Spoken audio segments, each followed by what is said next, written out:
Hello everyone, welcome back. Today we're going to talk about coho. It is the 27th of July, so coho fishing opens up here on the 1st of August, so just a few days. So we're going to discuss some equipment and stuff that I use for coho fishing, which is going to primarily be geared towards people trolling, using downriggers and trolling in the Puget Sound region. Once again, check your local marine areas for the actual specific opener dates, because as always, Washington doesn't open up everything all at one time. We have to play our little game. So on my boat, I use Scotty downriggers, and it's very common out here in the Puget Sound to use a 15-pound cannonball. That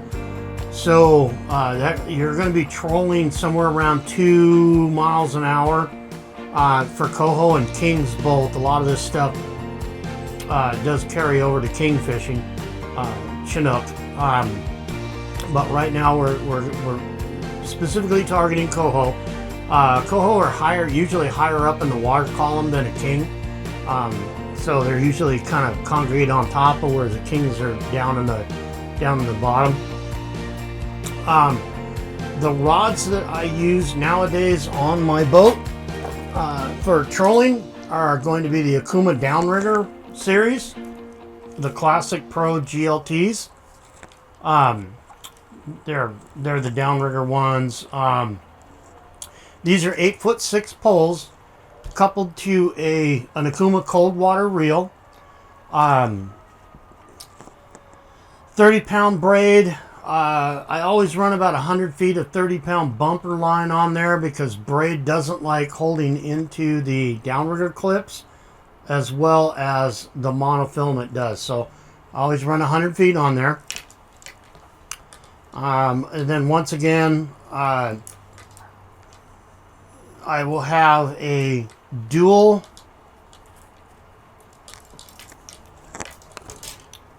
bead chain set up, so I got a split ring that's joining 2 bead chains together. This just keeps, anybody who's done any salmon fishing knows those fish like to roll, and so this keeps the line from from traveling back up the line and going into the reel.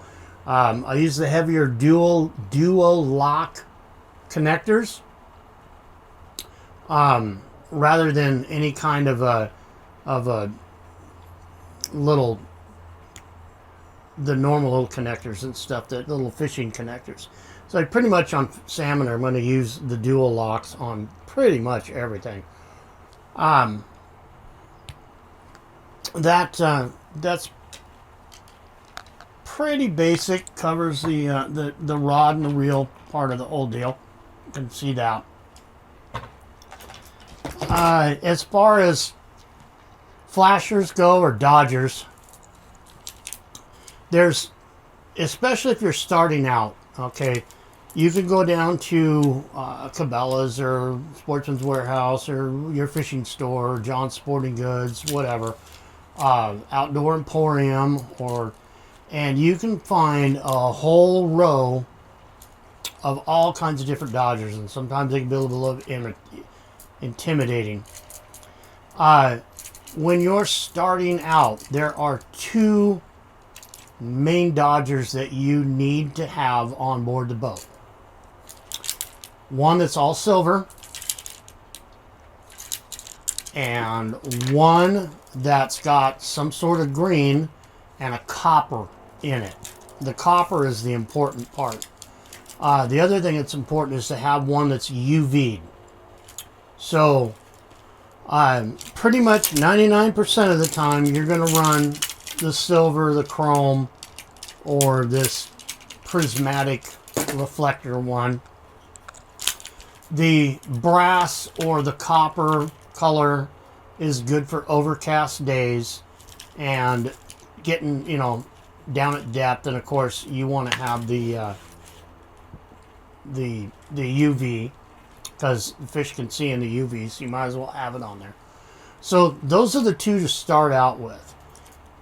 You'll notice that I have this little deal hanging off the front of it. This is a flasher. I don't buy the Dodgers that have the flasher built into the middle of them like this. Okay. I buy these off of Amazon. They are a fish flasher attachment, and I've got a stack of them here. So the fish don't care where that blinking light is at. And the blinking light does attract them, but they don't care where it's at. So all I do is hang it on here. So I hang it on there, and it hangs down here. Now these, there it goes. So they start flashing when you got contacts in the back, and when you get them wet, they start flashing. So that's all we're after. So by doing this, I don't care what Dodger that I have. I can turn any Dodger into a Dodger flasher combo. So it's not I'm not limited on that. And so you can get down, especially those the ones that have them built in. They're like $10 more than the regular ones. So it's just an option out there. That's what I do.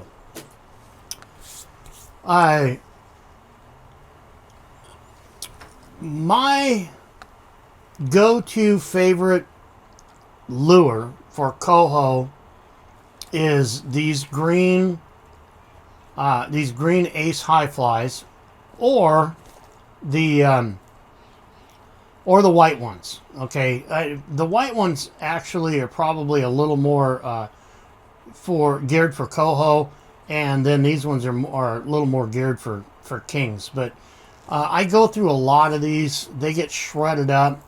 So these are my favorite. Followed by the pink squid for coho, white squid for kings. We've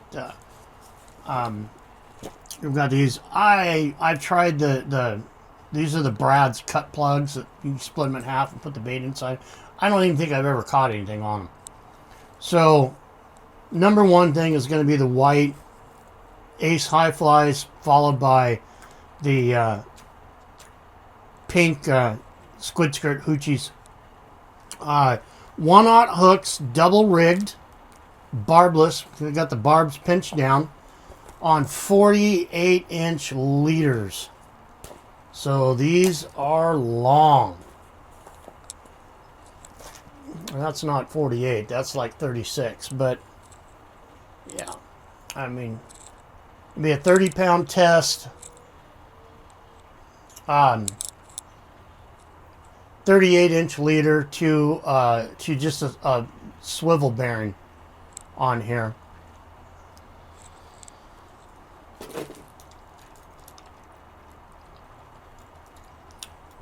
Rig up like that. Typically,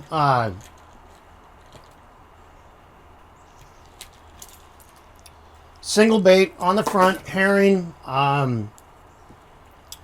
I will use little herring strips or whatever that I forgot to bring the container out here, but I'll fillet it and then cut it up into little chunks, and I lay it on rock salt to toughen it up. It helps it stay on the hooks a little better. And sometimes I'll add like krill oil or bloody tuna oil into that. Kind of boosts it along. Front hook only, so we're fishing it just like that. My typical setup is 30 feet setback, so I'm going to drop this in the water after and then feed out 30 feet on my reel. Attach my downrigger clip on, and then run it out to whatever depth we're running. A lot of times I'm going to initially on when you're searching for them, I'll probably run about 30-40 feet down and see what I can get. Just like with any other fishing, kind of do the 30-minute rule, 45-minute rule, where if you haven't gotten anything in 30-45 minutes, reel it in, check your bait, and then make a decision on whether you want to change out to something else. change your depth a lot of times. I wouldn't necessarily change lures, but I would definitely, you know, go up or down in the water column a little bit.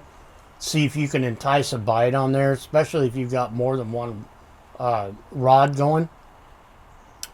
My buddies and I, when we've gone fishing out, we've gotten double hookups, one at 60 feet in water and one at 120 feet of water. So very nice wide separation between the two of them on it. So that does exist as a possibility out there. The spoons and stuff here, they will work. They would be my better, my third option rather than the cut plugs. The cookies and cream ones work pretty good. They look like this here, and on the back side of it, they've got glow paint installed, painted on there, and it's a little different than this one here. Looks really similar to it. It's a different, I can't remember the manufacturer on this one, but it does not have, doesn't have that glow paint on there. Oh, this is a Lure Jensen one. So this is going to be a Gold Star lure here. Same with this one here, the pink one. They all work pretty good. These are definitely Gold Stars here. The silver ones work, and same way with the splatters. They all work really good on Coho.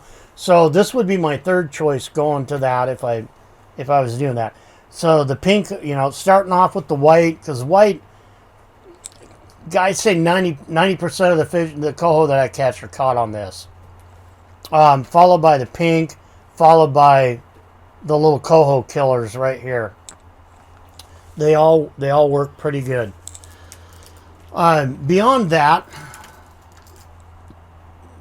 you're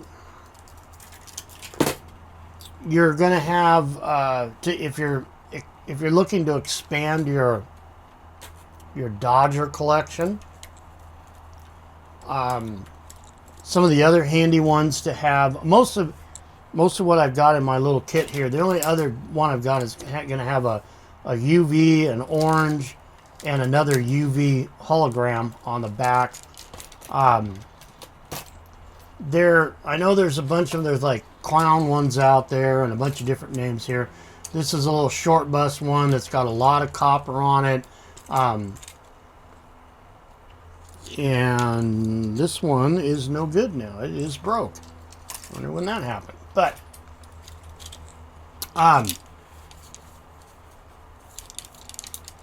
so these ones here, any of the ones that have copper or brass, like with anything with fishing, they tend to work better on overcast days. So Coho is the same way.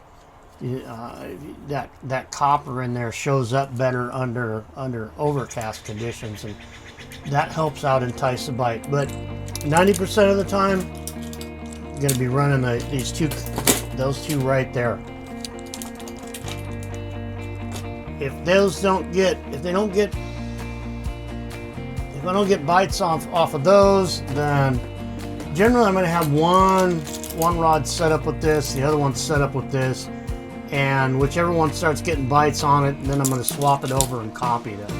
So usually it's going to be this one here, unless it's a really overcasty day, and then it'll end up being that one. So I'll just grab the other one out of there and swap all my gear over so they match, and then go ahead and go fishing.